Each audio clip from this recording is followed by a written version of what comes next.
I just, I just think doctors are. I just think Western medicine is generally unimpressive. It's it's a very simple paradigm. Right? It's just drugs, pretty much, right? It's just drugs, surgery. What are we gonna do? Drugs or cut them open. We have drugs out now for everything. We've become such wimps. We have drugs out now for muscle cramps. I saw the commercial. This lady's like, "Oh, my arm hurts," and they're like, "Oh, take a lycopene." And I swear to you, one of the side effects was suicidal thoughts. I swear to God, suicidal thoughts for a cramp. She got a cramp. I was like, dude, I got an idea. Instead of lycopene, why don't you try this once in a while? You know? Why don't you stretch out? Maybe you won't have to worry about blowing your brains out over a muscle cramp. Suicidal thoughts. That means if you take lycopene, you got to take like antidepressants, but one of the side effects of antidepressants is muscle cramps. So I don't know what you do. I don't know what you do, but you got to do like every other day. Like, am I more sad today? Am I more stiff? I don't know. I'm sort of sad that I'm stiff. It's sort of a sad stiffness. I'm stiff in sadness. I'm stiff within my sadness. I'm sad about my stiffness. Whatever. You get it. I did not enjoy pregnancy. No man does. It's 9 months where women, you get treated like you're queens of the universe, and guys, we get treated like we had nothing to do with it. And don't get me wrong, ladies, I understand the miracle of human life. You're growing human life, that's a beautiful thing. But don't forget, you can't make the Big Mac without the secret sauce. That's all I'm saying, right? I'm not saying I wanted a shower or gifts or flowers, but I want a little credit. Like, I was getting tired of people running up to my wife, rubbing her stomach, like, look at you, you're amazing. You made a miracle, you're glowing. I wanted people to run up to me and at least rub my balls or something. You know what I'm saying? Just a little. Like, look at you, you're amazing. You made a miracle. You're glowing.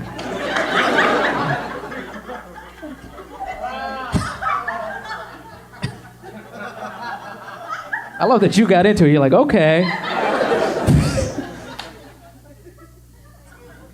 I was in the delivery room when it happened. Don't do that, fellas. Oh, I have seen some things I cannot unsee. I did learn this, though, in the delivery room. I learned that women, you're a lot more mature than men are. Way more mature. A lot more mature. And this is how I found it out. Ready? Fellas, if you've never been in a delivery room, get ready to see a woman get manhandled. And what I mean by that is people come in very nonchalantly, they just put their hand in her, and then walk out like nothing. They come in, they're like 3 centimeters, they leave. At one point, I could have sworn it's the janitor. My man was like 4, he left.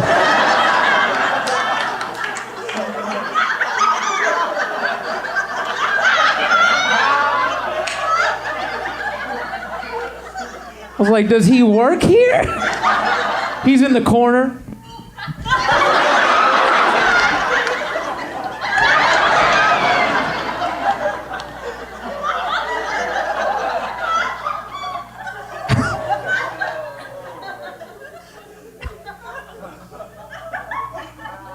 Anyway, her doctor comes in to check her, right? She's like, all right, Mrs. Rivera. She checks her. She's like, all right, you're about 5 centimeters. I'll be back in an hour to check on you again. As soon as she left, first words out of my mouth, I was like, babe, before the next checkup, you should put a quarter up there.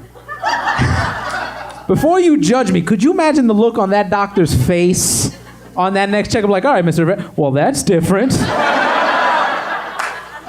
And that's why I say women are more mature than men. Ladies, I'm not gonna lie to you. If we had vaginas, we'd put stuff in it. We would. Forget a wallet. I'd carry everything in mine. Credit cards, keys, loose change. If I was giving birth, confetti. The drunk best man speech. You know, this guy's like, hey, we thought you were gay, but I guess not. Cheers. And then I've seen like the maid of honor like cry. Like she always cries. It's never gonna be the same. One time, it was a Korean wedding. This girl paused for 30 seconds. She paused. She was like, and then this grumpy Korean married man, he just yells out, "Come on, we're hungry." And then everybody was looking at me wide-eyed, like, because I was the one that said it. I was the grumpy Korean married man. I was like, let's move it along, 30 seconds. Every bride thinks she's cute, you know, she does the fake bouquet top. On the outside, I'm professional. On the inside, I'm like, just fucking throw it. Throw it. I've seen every rude thing. I've seen a fight break out at a wedding. There's like a ex-Asian gangster wedding, and a fight broke out. There's the glasses shattered. I felt so bad. The bride was crying. Oh, she was crying, and then the groom just yells out, "At my wedding, dog! At my wedding, dog!" to everybody. At my wedding, dog! Which means these guys fight all the time. Like, his friends fight. They don't care. They'll fight anywhere. This poor guy, like, in a few years from now, he's like, "At my daughter's birthday, dog? On Jesus' birthday, dog?" This guy's gonna be at his own funeral in his casket. His fight's gonna break out. He's gonna pop out. "At my funeral, dog? Heaven's Gates, dog?" I've seen girls always wear white to their friend's wedding. Ladies don't do that. Don't wear white. Like, every fifth wedding, there's always like a girl, she's wearing white. And then her friend and me goes, "Gina, are you wearing white to Susie's wedding?" This is off-white. I thought you went to FIDM. Don't you know your colors? Get off my dress. There's always that old lady, she thought she used to be super hot, but you know, she's trying to hang on to it. She's always wearing like a long red dress.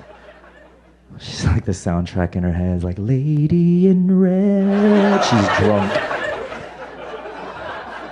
Her boobs, like, they're so wrinkled, they look like your fingers went in the bathtub for too long. You know, they look like two Shar-Pei puppies hanging on for life.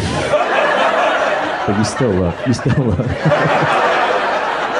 You gotta look. I ate at a diner this week because things are going well. And if you have the money, you should treat yourself, you know what I mean?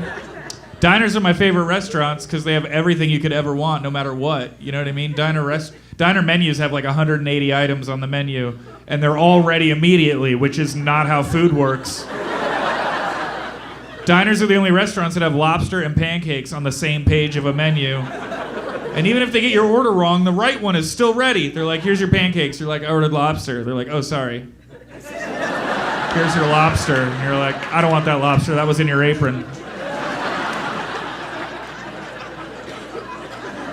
Diners are run by Greek people or Turkish people. Those are the only countries in the world that have the ancient secret of how to store 180 food items in one kitchen that are ready right now. But I was in a diner in Indiana one time, run by Chinese people. I had never seen that before. Chineses running a diner. Sorry, Chinamen. These Chinamen are running a diner. I don't know why that's a slur. That's the dumbest insult ever. It's just the country you're from and man. China, man. If you called me America, man, I'd be like, "Fuck yeah, Toby Keith." So the waiter comes over, he's like, "What can I get you?" And I was like, "You should call this place a Chiner." And he was like, "What?" And I was like, "We're having fun." So I get up to go to the bathroom, right? The door to the bathroom, not only is it not locked, it's open a crack. So I just swung the door open, and my second biggest fear happened. Guy right there, 10 inches away, taking a dump, eye contact, boom. I say my second biggest fear because my first biggest fear is obviously being that guy. That's the worst thing that can happen to anybody at a Chiner. Here's how normal people react if someone walks in on them in a public bathroom because they forgot to lock the door. Ready? It's, "Somebody's in here!" This guy looked me dead in the eye and didn't blink. He goes, "Give me a minute, Chief." I didn't know you could do that. I didn't know you could be the confident one in a conversation with a stranger when your pants are around your ankles. I thought I was dreaming. I was like, "Am I completely naked? How the fuck are you in charge right now? Your parents are still together, aren't they? That's too much self-esteem for one person." I had to go bra shopping online recently. We tried that, ladies? Yeah, gentlemen? All right. Here's the thing, when you do that, they ask you the dumbest question right up top. They go, "What shape are your breasts? Are they round? Are they teardrop? Are they asymmetrical?" And I'm like, "Cool. What do you have back there for literal sandbags?" Because my boobs look like a pound of Greek yogurt shoved into cheesecloth. What do you have for that? Nothing? Teardrop it is, I guess. Let's go with teardrop. Let's do it. I think boobs are weird. They're crazy. There's nothing else like them on any body, right? I've never met a guy that's like, yeah, you know what? I did lose 20 pounds, but you know the weight came off my balls first.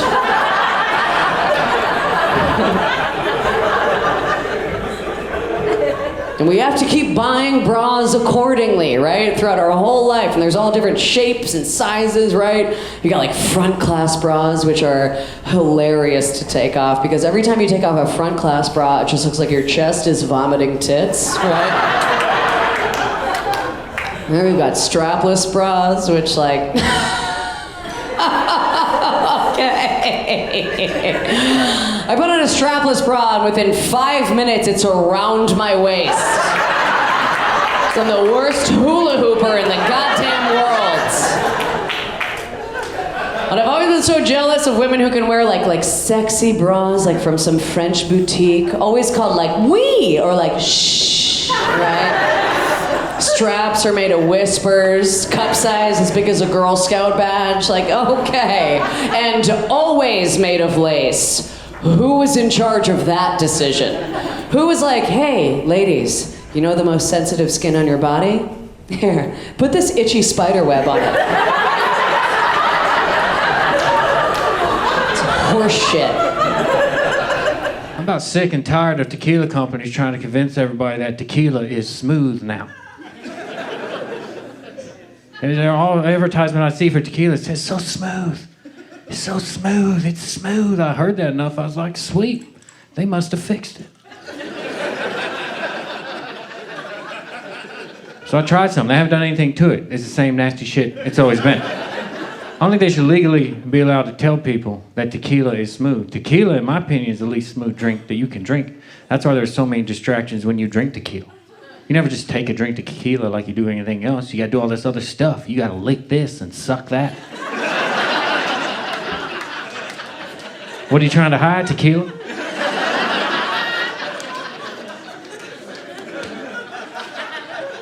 All the commercials are the same now. They have the cool actors in the commercials. And at the beginning of the commercial, they take a drink of tequila and then smooth things happen to them throughout the rest of the night. They imply that smooth things happen after you drink tequila. Nothing smooth has ever happened after anyone has drank tequila. You ever been out drinking tequila one night, you wake up the next morning, you can't remember what happened, so you ask your friends what happened, and they describe your behavior from the night before as smooth? It's never happened in the history of liquid. No one's ever been like, dude, what happened after 10 o'clock? I don't remember anything after 10 o'clock. Like, oh man, I've never seen you like that before. I don't even know what to say, man. You were just so damn smooth. But the thing is, I celebrate American pop culture. You know, I love one of the greatest TV shows of my generation. I'm sure most of you guys as well. You guys look quite young. One of the greatest TV shows in my childhood was that great TV show, Power Rangers. Have you seen that show? Yeah? Right? Yeah. Oh, Power Rangers, make some noise for Power Rangers, yeah. I love Power Rangers because Power Rangers taught me a lot of things, right? The lessons contained within Power Rangers transcends culture, race, and religion. Because Power Rangers taught me that no matter who you are or where you come from, every Tuesday at 5:30 p.m., a monster will attack the United States. Right? And the United States, with your intercontinental rockets and your nuclear missiles, your only defense against a monster 7 feet tall is 5 teenagers in spandex. Right?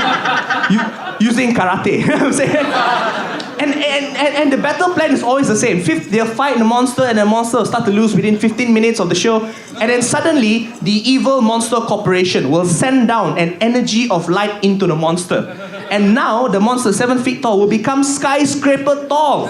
Huge monstrosity. And all the Power Rangers will be like, oh my god, that monster is so huge. Let us all get into our equally huge robot to fight the monster. They had the robot all along. What the hell were they waiting for? Start with the robot. I'm saying, start with the robot. It's kind of weird. LA's a weird place to kind of find friends. It's a weird place. My mom, all the way from New York, wants to help me find friends in Los Angeles. I'm like, hey, John, how's that? You're a grown man. How's that going to happen? You're 3,000 miles away from you. How's your mom going to help you find friends in Los Angeles? Right? This is the phone call that I get from her. Johnny, how are you? It's your mother. I know, Mom. My phone has caller ID. I'm always gonna know it's you every single time. We're at the Pfeff's wedding, okay? And we met their nephew. He lives in Los Angeles, and he's very much into all of the improvisational work. We think you guys are gonna get along. We were watching him, and he dances just like you. Yeah, what do you mean he dances just like me, right? Like, this is my life in an episode of Glee. Who finds their friends that way? It's not really on my friend search criteria list. Hey, man, don't like your moves. Keep it going. Oh, not my house. Could you imagine trying to find friends like this? How that would be the weirdest way to find friends ever. Just to go out on a Saturday night, see some guy and be like, what's up, drug dealer?